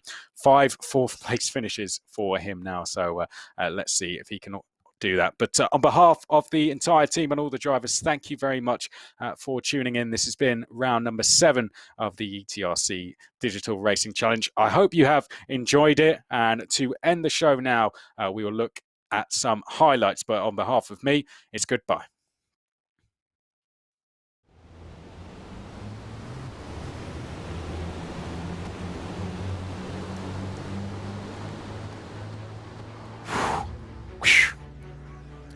That was